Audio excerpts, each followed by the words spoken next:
Assalamualaikum warahmatullahi wabarakatuh. Salam sejahtera untuk kita semua. Kepada para teman-teman mahasiswa, bahwa pertemuan yang lalu secara online saya telah menugaskan tentang pembuatan skenario film dokumenter atau film non-fiksi. Tapi sebelum itu kami akan bahas agar teman-teman dalam membuat skenario itu tidak mengalami kesulitan. Jadi pertemuan kali ini, pertemuan ke-5, kami akan bahas tentang bagaimana tahapan pembuatan film dokumenter. Pertama adalah mencari atau menemukan dan merumuskan ide. Itu dulu yang pertama. Apa? Tahap ini merupakan riset awal dan refleksi yang dilakukan untuk merumuskan ide atau gagasan yang menjadi stimulus untuk kita dapat bekerja dalam menulis sebuah skenario lebih lanjut. Jadi itu yang pertama. Kemudian ada yang kedua. Yang kedua adalah membuat atau merumuskan tema.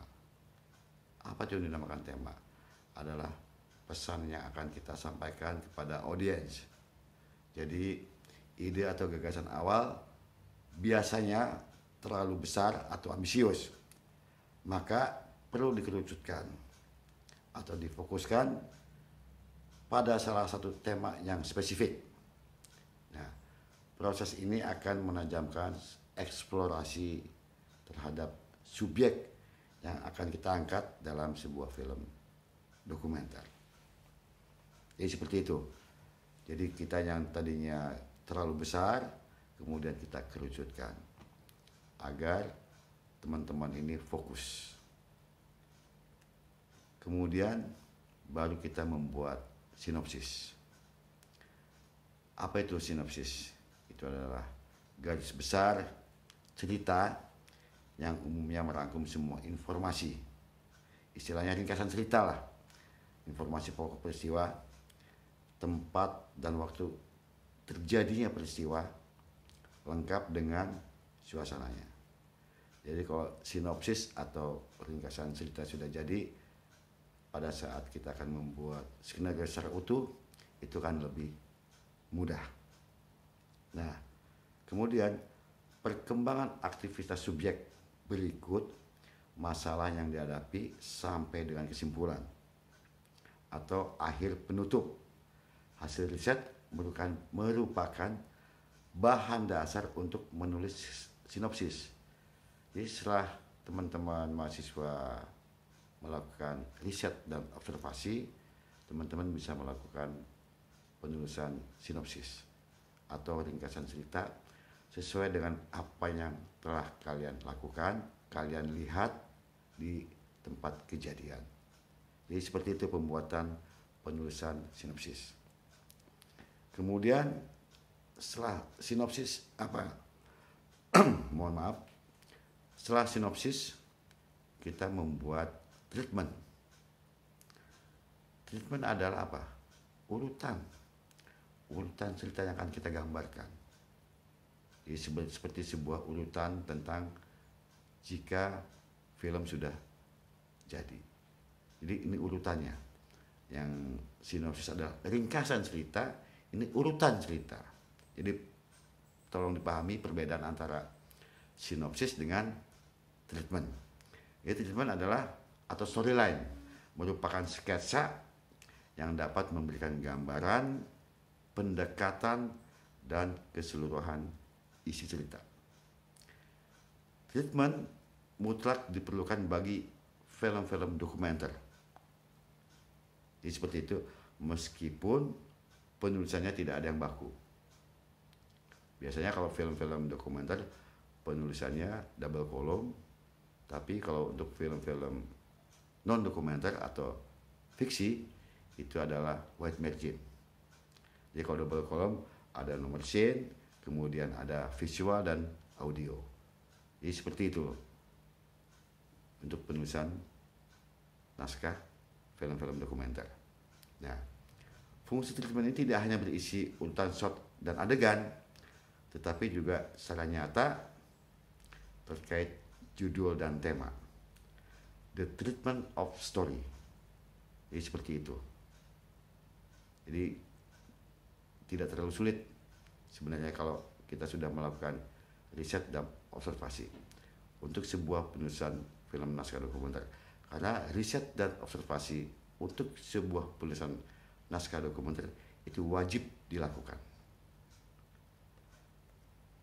Kemudian setelah treatment baru kita membuat naskah sesuai dengan sinopsis dan treatment tadi. Setelah itu baru kita melakukan proses pengambilan gambar, yaitu syuting atau produksi. Nah, proses pengambilan atau perekaman gambar dan suara di lapangan mengacu pada treatment yang sudah kita buat sebelumnya. Namun apabila di lapangan terjadi perubahan peristiwa atau kegiatan yang dilakukan subjek, maka tim pembuat dokumenter harus siap dengan lainnya. Jadi kalau kita sudah menulis skenario di sebuah naskah dokumenter itu tidak baku, karena di lapangan bisa saja terjadi perubahan dan pengembangan yang dilakukan. Jadi seperti itu. Nah, jadi tugas yang harus kalian buat untuk saat ini nanti dikumpulkan bersamaan dengan UTS adalah, pertama adalah membuat naskah atau skenario tentang film dokumenter. Nah, dengan tema nasionalisme atau karakter bangsa. Jadi tolong teman-teman nanti dibagi tim. Kalau di sini ada 41 orang, di kelas ini ada 41 orang, tolong nanti ketua kelasnya membagi tim. Satu tim 8 orang, jadi kalau ada 40 orang mahasiswa itu ada 5 tim. Jadi ada 41 orang, jadi ada 1 orang yang 9 tim. Jadi seperti itu. Jadi kenapa agak banyak? Karena memang saya tahu bahwa teman-teman ini belum terlalu familiar dalam pembuatan film dokumenter, makanya saya menganjurkan timnya lebih banyak.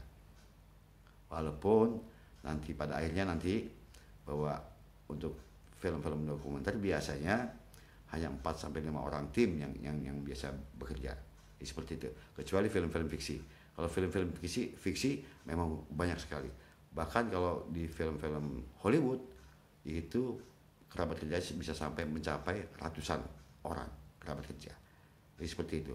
Jadi tolong kepada teman-teman yang mengikuti mata kuliah non-fiksi atau dokumenter, buat skenario tentang karakter bangsa. Itu dulu, nanti dikumpulkan bersamaan dengan UTS. Syukur-syukur kalau memang skenario-nya bagus, mungkin itu bisa dijadikan untuk ujian tengah semester. Jadi sampai di situ dulu kepada teman-teman mahasiswa. Kita berjumpa di perkuliahan online berikutnya. Terima kasih dan selamat sore.